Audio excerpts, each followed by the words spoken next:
la guerre d'Algérie. Donc j'avais mon grand-père qui était garde champêtre en Algérie, qui a choisi de ne pas démissionner ou qui n'a pas démissionné de suite, parce que les attentats ont commencé, donc la guerre dont on ne disait pas le nom, on a parlé de guerre d'Algérie, vous le savez, hein, qu'en 1999, officiellement à l'Assemblée nationale.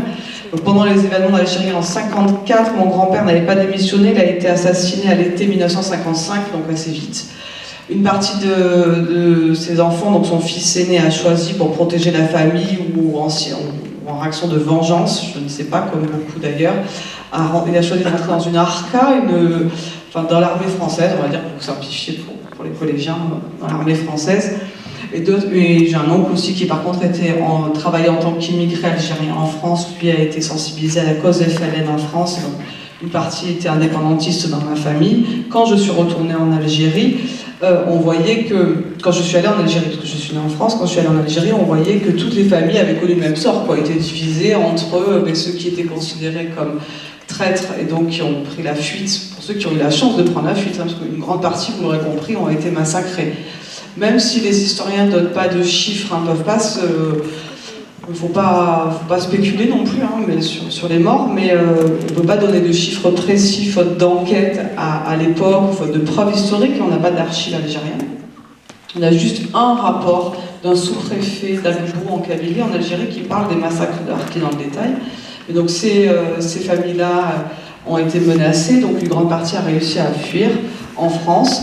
Et en Algérie, ce pays tout neuf, tout récent, s'est construit sur l'histoire officielle d'un peuple qui s'est soulevé contre le joug colonial, un peuple, d'ailleurs en Algérie on parle de révolution, de guerre de libération, on est dans le culte du moudjahidine, du combattant, de l'indépendantiste en fait. En Algérie, on est dans ce culte-là.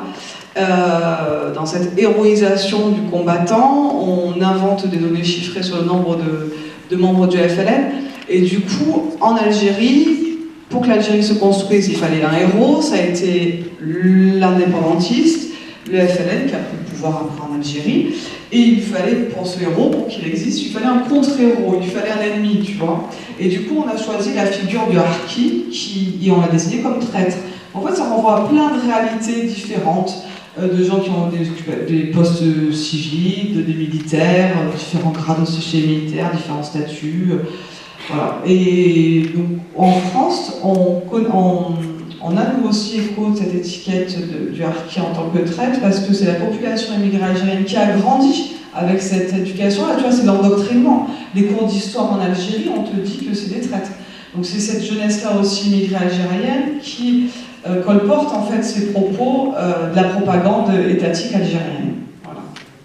J'ai été très longue, mais c'est quelque chose, excusez-moi, mais c'est quelque chose qui est très important, et je trouve ça super bien qu'il y ait un jeune qui ait le courage de le dire et d'en parler. Moi je préfère qu'on en parle toujours avec les élèves, et que les enseignants aussi, vraiment que je remercie infiniment d'avoir accompagné leurs élèves ici, parce que les enseignants ont du mal, et je le dis à un moment donné dans le documentaire, ont du mal avec cette question de la guerre d'Algérie, justement en raison de ces problématiques sociales en France. Mais au contraire, je pense qu'il faut y aller, il faut interroger et échanger entre nous. Juste un mot, d'abord, ce documentaire est exceptionnel, j'ai été très ému tout le long, c'est magnifique.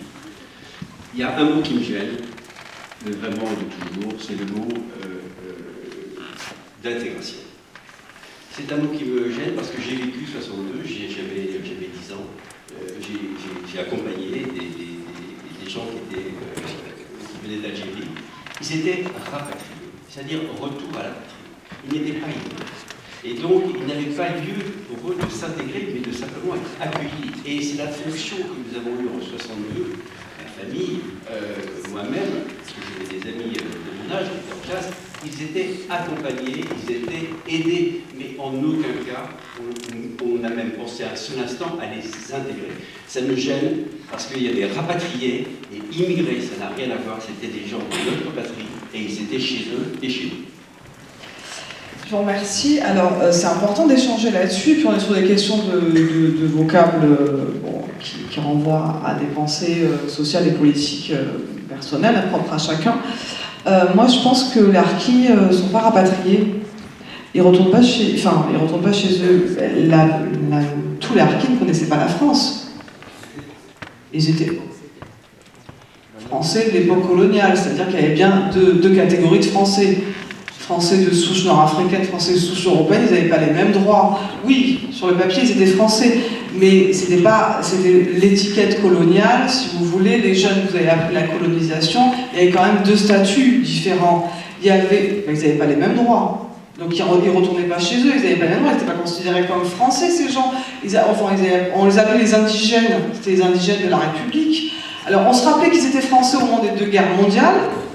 Par contre, on s'en est bien rappelé à chaque fois, les jeunes ont fait les 80 ans du débarquement de Normandie, le 6 juin 1944, pensez pour le DNB à bien réviser la Seconde Guerre mondiale, la France durant la Seconde Guerre mondiale aussi, tout comme les autres chapitres. Mais les Algériens, les Marocains, les Tunisiens, les tirailleurs sénégalais, on se rappelait qu'ils ont été français au moment de la Seconde Guerre mondiale. Ils ont libéré le sud de la France parce qu'ils ont participé au débarquement du 15 août 1944, au débarquement de Provence. Et j'espère qu'on leur rendra hommage à juste titre cet été parce que c'est aussi les 80 ans du débarquement de Provence, mine de rien. Donc pour moi, mais après c'est ma vision d'historienne, ils n'ont pas été rapatriés. Alors la question de l'intégration, moi, me gêne fondamentalement, ce mot me gêne aussi, mais il est quand même mieux que le vocable qui a été un temps à la mode auprès des pouvoirs publics d'assimilation. C'est encore plus gênant parce que quand on dit assimiler, ça veut dire qu'il faut gommer sa culture, son origine, ses spécificités culturelles, langagières, religieuses. Et ça a fait beaucoup de mal dans beaucoup de familles harkis parce que, vous l'avez vu dans le documentaire, mais pour ces familles-là, pour les parents, il fallait justement gommer leurs spécificités, leurs origines, le fait d'être arabe ou berbère, quoi. Il fallait d'être musulman. Alors il y a un mot moi qui m'a vraiment gêné quand on est dans les termes qui dérangent, c'est celui qu'on utilisait beaucoup dans la colonisation, c'est français musulman. Déjà, alors je pense que on passerait des heures à en discuter ensemble sur l'islam en France, mais c'est une étiquette de la colonisation, elle était de la colonisation qui n'a pas lieu d'être. La France est une république laïque, la religion c'est quelque chose d'intime, on n'a pas à l'afficher aujourd'hui. Après, si on a envie d'en parler, il n'y a pas de souci, mais c'est pas tabou non plus, mais peu importe. En tout cas, il y avait pas mal de familles dans les camps qui, par exemple, faisaient le choix, plus ou moins quand même incitées par les assistantes sociales qui œuvraient auprès des femmes harkis dans les camps, parce que vous avez compris qu'ils étaient parqués dans des camps parce qu'on ne savait pas où les mettre. On ne savait pas où les mettre parce qu'on ne les voulait pas, donc on ne les avait pas prévus. Et donc ces assistantes sociales disaient, d'ailleurs on les appelait les monitrices de promotion sociale. À l'époque, on leur disait aux mamans de donner des prénoms français plutôt pour justement faciliter l'intégration. Il fallait une assimilation. Bon, c'était la pensée politique et sociale de l'époque, hein, aussi post-coloniale. On sortait juste de la colonisation et les mentalités, on va dire, n'étaient pas encore décolonisées, quoi. Les pays étaient décolonisés, mais pas les mentalités, loin de là.